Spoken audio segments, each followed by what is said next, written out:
नागौर जिले के जायल में फॉर्च्यूनर कार की टक्कर से हेड कांस्टेबल की मौत मामले में अब पुलिस ने बड़ा कदम उठाया है। इस मामले में फरार चल रहे दो अहम आरोपियों पर पुलिस ने बड़ा इनाम रख दिया है।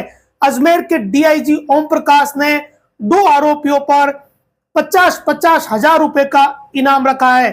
इसे लेकर अजमेर डीआईजी ऑफिस की तरफ से प्रेस नोट जारी कर आमजन के साथ ये जानकारी साझा की है, जिसमें यह बताया कि मामले में फरार चल रहे फरडोद गांव के निवासी आरोपी रामनिवास धोजक उर्फ कालू तथा सिलारिया गांव के निवासी आरोपी गोपाल मंडा उर्फ गोपी पर 50-50 हजार रुपए का इनाम रखा है। अब दोनों आरोपी रामनिवास धोजक व गोपाल मंडा 50-50 हजार रुपए के इनामी है। अजमेर डीआईजी ऑफिस की तरफ से जारी प्रेस नोट में यह बताया कि ये दोनों आरोपी फरार चल रहे और पुलिस के वांछित है। अगर किसी व्यक्ति को रामनिवास धोजक उर्फ कालू या गोपाल मंडा उर्फ गोपी के बारे में सूचना मिले तो वो पुलिस तक इस बात को पहुंचाए, उसे पुलिस की तरफ से 50-50 हजार रुपए का इनाम दिया जाएगा। अब आपको बताते हैं इस पूरे मामले में कि क्या घटना हुई थी और अब तक क्या खुलासा पुलिस ने कर दिया है। दरअसल 7 व 8 मार्च की मध्य रात्रि में जब जाइल पुलिस की 112 नंबर गाड़ी, जो बोलेरो गाड़ी है, वो गश्त कर रही थी और इसमें ड्यूटी पर थे head constable Prahlad Ram, constable Mahesh व ड्राइवर मुनसब खान।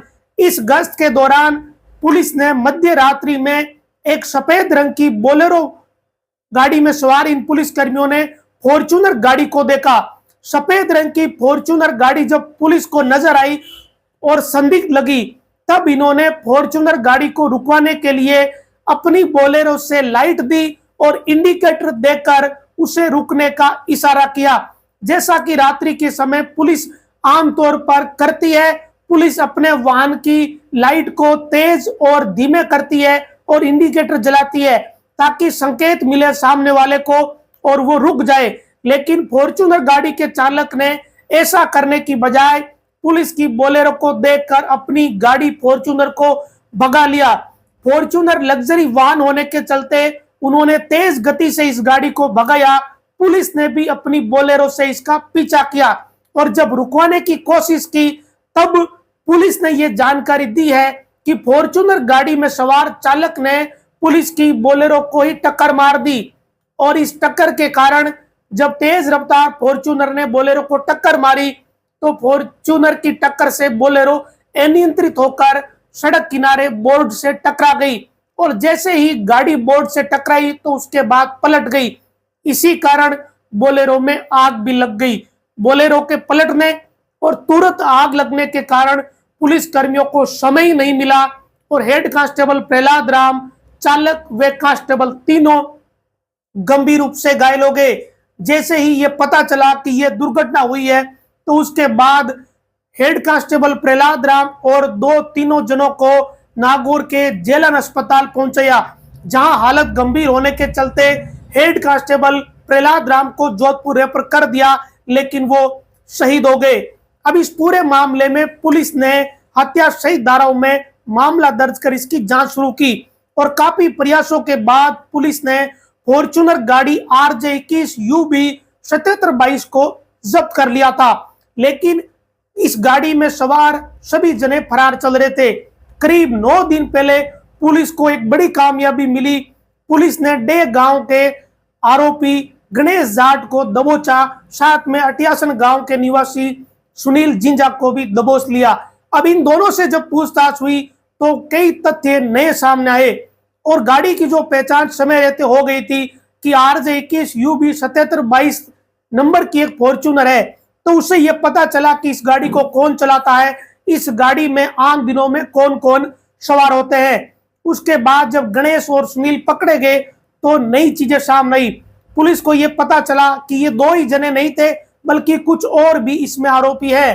तब पुलिस ने रामनिवास धोजक उर्फ कालू और गोपाल मंडा उर्फ गोपी के ठिकानों पर दबिश देनी शुरू की, लेकिन दोनों को किसी तरह भनक लग गई थी, उनके नाम सामने आ गए और दोनों फरार हो गए। इसी कारण पुलिस द्वारा दी गई दबिश में कामयाबी नहीं मिली और मजबूरी में पुलिस को 50-50 हजार रुपए का इनाम इन पर रखना पड़ा है। अब ये दोनों इनामी आरोपी है और जो भी पुलिस को इनके बारे में बताएगा उन्हें पुलिस 50-50 हजार रुपए का इनाम देगी। इनाम की राशि ज्यादा मायने नहीं रखती, बल्कि कोई व्यक्ति जब इनामी आरोपी घोषित हो जाता है तब उसकी पड़ताल या उसके खिलाफ दबिश ज्यादा तेज होती है। यही वजह है कि गंभीर अपराधों के मामलों में पुलिस इनाम रख देती है, चाहे इनाम 1000 रुपए का हो, 2000 रुपए का, 5000 रुपए का या 50,000 रुपए का। किसी भी मुकदमे में आरोपी के इनामी होते ही उस पर शिकंजा और ज्यादा कस दिया जाता है। फिर पुलिस बार बार उसके घर, उसके ठिकानों पर दबिश देती है। आखिर में मजबूरी में ऐसे आरोपियों को सामने आना ही पड़ता है। इसी कारण इस तरीके के गंभीर प्रवृत्ति के मामलों में पुलिस को इनाम रखने पड़ते हैं। 7 व 8 मार्च की मध्य रात्रि हुई इस घटना ने नागौर जिला पुलिस को गमगीन कर दिया था। गश्त के दौरान जिस तरीके से यह अप्रत्याशित घटना हुई उससे पुलिसकर्मी चौंके और एक पुलिसकर्मी के शहीद होने के चलते पुलिस मायूस हुई, पुलिस गम में डूबी। पुलिस के लिए रोजाना का काम है गश्त करना, रोजाना 112 नंबर गाड़ी या पुलिस थाने की जीप रोज गश्त करती है। रोज रात्रि में लोगों को रुकवाया जाता है, उनसे पूछताछ होती है और जब कुछ संदिग्ध नहीं निकलता तो उन्हें जाने भी दिया जाता है। लेकिन अगर किसी गाड़ी में कोई संदिग्ध गतिविधि होगी या कोई प्रकरण संदिग्ध होगा या उसमें बैठे व्यक्ति कोई गलत काम में लिप्त होंगे तो वो पुलिस को देखकर भागेंगे ही भागेंगे। इस मामले में भी कुछ ऐसा ही लग रहा है कि जरूर फॉर्च्यूनर कार में सवार ये लोग कोई ना कोई ऐसी गतिविधि में शामिल थे जिन्हें ये डर था कि हमने गाड़ी रोक दी और पुलिस ने जब इस गाड़ी की तलाशी ले ली या हमें पकड़ लिया तो हम मुसीबत में पड़ जाएंगे। शायद इसी कारण ये भागे। फिलहाल ये पता नहीं चला है कि ये पुलिसकर्मियों को देखकर फॉर्च्यूनर वाले क्यों भागे, इनके पास ऐसा क्या था या ये कैसे कामों में लिप्त थे जिन्हें के चलते इन्हें भागना पड़ा। अभी 2 और आरोपियों की गिरफ्तारी बाकी है जिन पर 50-50 हजार रुपए का इनाम है। उम्मीद है जब ये लोग पकड़े जाएंगे तब जरूर पुलिस खुलासा कर देगी कि ये लोग क्यों भागे थे और क्यों इन्होंने पुलिस की गाड़ी को टक्कर मारी थी। फिलहाल फॉर्च्यूनर जब्त है, 2 आरोपी गिरफ्तार है और 2 पर 50-50 हजार रुपए का इनाम है। नमस्कार।